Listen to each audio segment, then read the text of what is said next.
बिस्मिल्लाहिर्रहमानिर्रहीम। मेरे तमाम दोस्तों, भाइयों, बहनों और मेरे साथ आए सरदार सनाउल्लाह ज़हरी साहब, मीर चंगेज़ जमाली साहब, सरफराज भुट्टी साहब, साबिर बलोच साहब, हाजी मलिक शाह गुरगेज साहब, मीर मुमताज़ उल ज़हरी साहब, उबैद गुरगेज साहब, ज़हूर बुलेदी साहब, सरदार उमेर गुरगेज साहब, अली हसन ज़हरी साहब, अली मोहम्मद जतक, मीर उस्मान बलोच, रऊफ रिंद, आगा शकील। अस्सलाम वालेकुम। जिए भुट्टो। दोस्तों, तारीख हमेशा अपने आप को दोहराती भी है। 14 साल जब मैं जेल में था और दुनिया में बहुत कम सियासी लोग हैं जितने इतना अरसा जेल में काटा हो, तो मैं उस जेल में अपने आप को, अपने अंदर के इंसान को पढ़ रहा था, अपने अंदर के इंसान को बड़ा कर रहा था।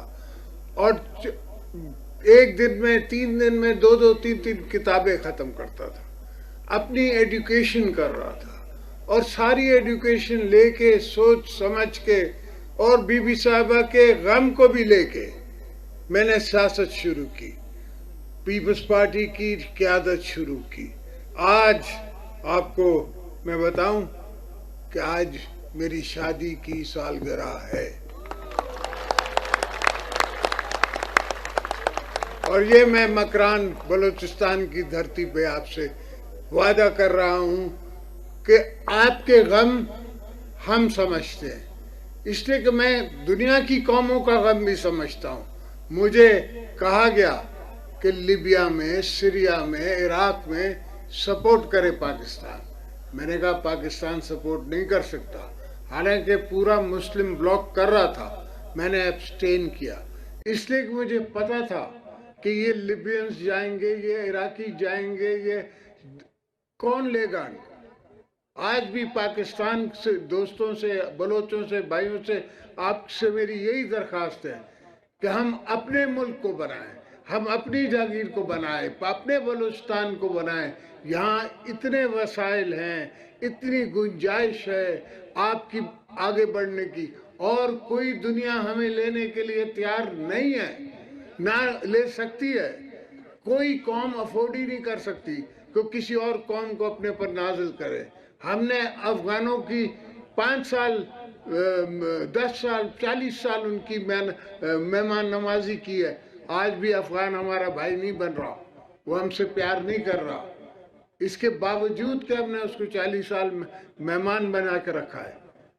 तो ये सोचें कि ये हमारा ही माहौल है, इसी माहौल में हमने आपको बड़ा करना है और इसी माहौल में हम बड़े हुए हैं। हमने देखा है क्या क्या तारीख ने किया है। भुट्टो साहब को कहा कि आप भी पर्ची लिख के दे दो तो आपको माफ़ी मिल सकती है। उसने कहा नहीं, मैं तारीख के हाथों नहीं मरना चाहता, मैं इंसान के हाथ भली मर जाऊं, ज़िया-उल हक के हाथ में मर जाऊं, कोई फ़र्क नहीं पड़ता। तो वो शहीद हुआ, शहीद रहा। बीबी साहिबा को दुनिया की इंटेलिजेंस एजेंसीज ने कहा कि आप न जाएं, वहाँ ख़तरा है। उससे कहा नहीं, मैंने लोगों से वायदा किया है, मैंने अपनी आवाम से वायदा किया है और मैं जाऊंगी। और वो आई। पहली दफ़ा हमला हुआ, उस हमले में अल्लाह ने उनको बचाया। दूसरी दफ़ा वो दोबारा आई और फिर पिंडी में शहीद, जालिमों ने उसको शहीद कर दिया। और वहाँ से मैंने बेड़ा उठाया है, शहीदों का बेड़ा हमने वहाँ से उठाया है। और हम हमेशा, जब बलूचिस्तान की हुकूमत थी और पीपल्स पार्टी की हुकूमत थी, मैं उनको बोल बोल के थक जाता था, मेरी सुनते नहीं थे। इतना खौफ था कि बात करने के लिए तैयार नहीं थे फेडरेशन से। मैंने खुद नेशनल असेंबली से बैठ के एक बनाई स्ट्रैटेजी और उसके ज़रिए फिर आप लोगों को मैंने हक दिया। मैंने खुद बुला के रज़ा रब्बानी को कहा कि मेरे पावर्स लो। उसने नहीं कहा मुझे, मेरा अपना प्राइम मिनिस्टर था, सारी हुकूमतें मेरी थी, मुझे कौन कह सकता था कि तू पार दे। मैंने खुद कहा पावर लो, इसलिए कि मेरी नज़र तारीख पे थी कि तारीख मेरे लिए क्या लिखेगी, क्या कहेगी। आज भी हर चीज़ तारीख की नज़र पे हम देखते हैं। तो तो बलूचिस्तान के दोस्त, भाई, बहनें, माएँ, जितनी सुनते हुए कान हैं और सुनती हुई आंखें हैं, देखती हुई आंखें हैं, वो सुन लें। बलूचिस्तान पाकिस्तान का दिल है, मैं पहले कह चुका हूं और आज भी दोहरा रहा हूं कि पाकिस्तान चल ही बलूचिस्तान के जोर पर रहेगा। इंशाल्लाह मैं बलूचिस्तान को ऐसा बनाऊंगा कि बलूचिस्तान पहले से 10 गुना बेहतर होगा। और गलती मुझसे ये हो गई कि बलूचिस्तान को मैंने पैसे तो दिए, हर चीज दी, मगर मैंने प्रोजेक्ट फॉलोइंग नहीं की। इस दफा जो मैं बलूचिस्तान के लिए करूंगा उसके साथ साथ मैं फॉलो अप करूंगा। फॉलो अप करके खुद देखूंगा कि अस्पताल की छत बनी है, रास्ता कितने मैल बना है, लाइनिंग कैनाल्स की कितनी हुई है, इसलिए कि आपके पास जो पानी आता है उसकी लाइनिंग नहीं है। हमने सिंध में 40% अपने वाटर कोर्सेस की कैनाल्स की लाइनिंग करा दी है ताकि पानी जल्दी पहुंच सके। जहां पहले आबादी होती नहीं थी, हजार एकड़ के जमींदार जो हैं वो लकड़ी काट के गुजारा करते थे, अब वो कमान उगा रहे हैं।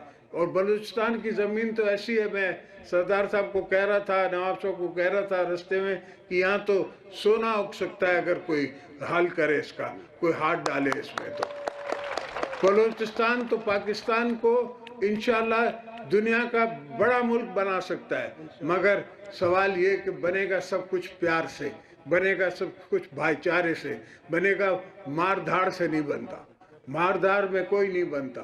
मारधाड़ में आज फलस्तीन पे मारधाड़ हो रही है, इजराइल कर रहा है, इजराइल खुश नहीं रह सकता, हमेशा ही जंग में रहेगा, हमेशा कोई ना कोई जंग होती रहेगी और जंग में प्रॉस्पेरिटी नहीं होती, कौमें तरक्की नहीं करती। कौमें तरक्की तब करेंगी जब पहले अमन आएगा।